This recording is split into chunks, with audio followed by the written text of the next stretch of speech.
Okay, let's dive right into this explainer. We've tailored this one specifically for executives and leaders who are currently facing what might honestly be the ultimate corporate compliance trap. We're talking about the massive, unavoidable collision between US and EU data laws. If your organization operates in Europe but you rely on American cloud infrastructure, well, you are sitting right at the epicenter of a legal earthquake. So let's start things off with a pretty blunt question. Is your European data truly sovereign? We really need to shatter the illusion here. Simply keeping your data physically stored on servers in Frankfurt, Amsterdam, or Dublin doesn't magically protect it from foreign jurisdiction. As you'll see, the physical address of your data center doesn't actually change the legal jurisdiction of your cloud provider. We have a lot of vital ground to cover today. We're going to hit the transatlantic legal collision, the anatomy of the double bind, contesting U.S. data requests, the three-step challenge process, evaluating legitimate interest defenses, and we'll wrap up with an executive checklist for compliance. This roadmap is going to help us navigate the problem and get straight to the actionable solutions. Okay, Section 1, the transatlantic legal collision. Let's look at the two opposing forces at play here. First up is the unstoppable force, the U.S. Cloud Act of 2018. This law essentially grants U.S. law enforcement and intelligence agencies the power to demand data held by U.S. headquartered companies.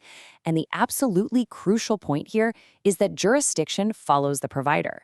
This means a U.S. cloud company has to comply with a U.S. federal warrant to hand over data, even if that data physically sits halfway across the world in a European data center.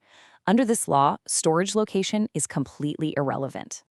Right, so now meet the immovable object, the EU Data Act and the GDPR. The EU Data Act explicitly demands that cloud providers operating in Europe put measures in place to prevent unlawful non-EU government access to non-personal data. Meanwhile, you've got the GDPR strictly prohibiting unauthorized foreign access to personal data. Together, they form a totally uncompromising European shield that directly opposes the reach of the U.S. Cloud Act. To put the scale of this risk into perspective, just look at this. Nearly 70% of the entire European cloud market is controlled by just 3 U.S. entities: Amazon, Microsoft, and Google. 70%. If you're an executive in Europe, the odds are incredibly high that your most sensitive data is currently sitting on infrastructure controlled by companies that are subject to these directly conflicting laws. Moving on to Section 2, an anatomy of the double bind. Let's talk about what happens when these two laws actually clash. We call this the double bind.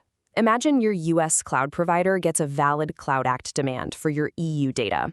If the provider complies and hands that data over to the U.S. government, well, they potentially just violated GDPR Article 48, which forbids transferring EU personal data based purely on a foreign court order. But if the provider protects the EU data and refuses the U.S. demand, they face severe legal consequences back in the States. They literally cannot satisfy both laws at the same time. It's a structural, inescapable trap. And if you're wondering what the real-world cost of this collision looks like, look no further than this massive number: 1.2 billion euros. That was the fine slapped on Meta in 2023 for unlawful transatlantic data transfers. European regulators aren't just issuing polite warnings anymore. They are actively enforcing these data protection laws with absolutely crippling financial penalties. But, the threat isn't just financial. It's highly operational. In the past, foreign data requests went through mutual legal assistance treaties, or MLATs, which meant a judge in both countries had to review it. The Cloud Act bypasses MLATs entirely. Demands go straight to your cloud provider, often with strict gag orders attached. You might not even know your data was accessed. This can cause major disruptions. I mean, the International Criminal Court's chief prosecutor literally got locked out of his own Microsoft Outlook email because of U.S. geopolitical maneuvering. If the ICC isn't immune to this, your enterprise definitely isn't.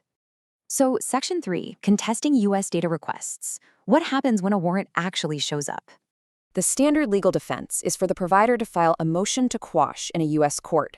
But realistically, you really can't rely on it. The burden of proof falls entirely on the provider, and the rules are incredibly narrow. It mostly only applies if there's a specific executive agreement in place, and the data belongs to a non-U.S. person. In practice, these narrow legal avenues almost never actually stop the data from being handed over. All right, Section 4, the three-step challenge process. Let's see how Europe responds to this. Because fighting this in U.S. courts is so statistically difficult, the EU Data Act mandates a very specific workflow. Providers facing a foreign data demand have to jump through these 3 hoops. First, they have to formally assess if the request conflicts with EU law. Second, if there's a conflict, they are legally required to challenge or try to modify the order. And third, if they absolutely have to disclose the data, they must hand over the bare minimum necessary and apply protective measures. It's basically a way to legally document their resistance before a single byte of your data is compromised. Which brings us to Section 5, Evaluating Legitimate Interest Defenses. So under GDPR, could a company just claim a legitimate interest to justify handing over the data? Like saying, hey, avoiding US sanctions is a legitimate business interest. Well, the European Data Protection Board says to do that, you have to weigh your interests against the fundamental rights of the data subjects. You have to evaluate this whole massive list: consequences for the user, proportionality, the seriousness of the offense, the scope of the request, U.S. procedural guarantees. It is a lot to juggle. And honestly, the EDPB's ultimate conclusion on this balancing act says it all. They flat out state that performing this test is practically impossible for a private business. I mean, think about it. How is your IT or legal department supposed to properly balance fundamental human rights while operating under a strict U.S. gag order with almost zero information? Even the regulators admit it's basically an impossible ask. Finally, Section 6, Executive Checklist for Compliance. Let's talk about the escape route. Since we know contractual promises and legal motions can't reliably override sovereign U.S. laws, you need an architectural solution. Here's your 4-point executive checklist. 1. Get a systematic inventory of all your data flows and cloud infrastructure. 2. Do a rigorous risk-based analysis prioritizing your sensitive data. 3, and this is absolutely crucial, implement hard technical measures, specifically end-to-end encryption. And 4, start strategizing a hybrid cloud model so you can keep your most critical core data local. That third step is the real game changer. The ultimate foolproof solution here is customer-controlled encryption.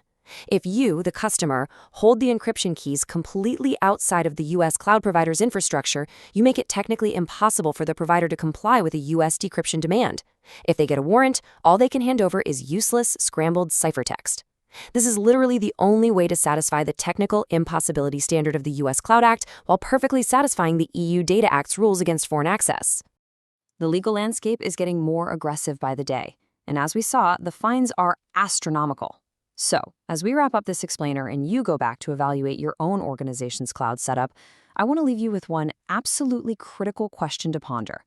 When the U.S. government comes knocking, who really holds the keys to your data?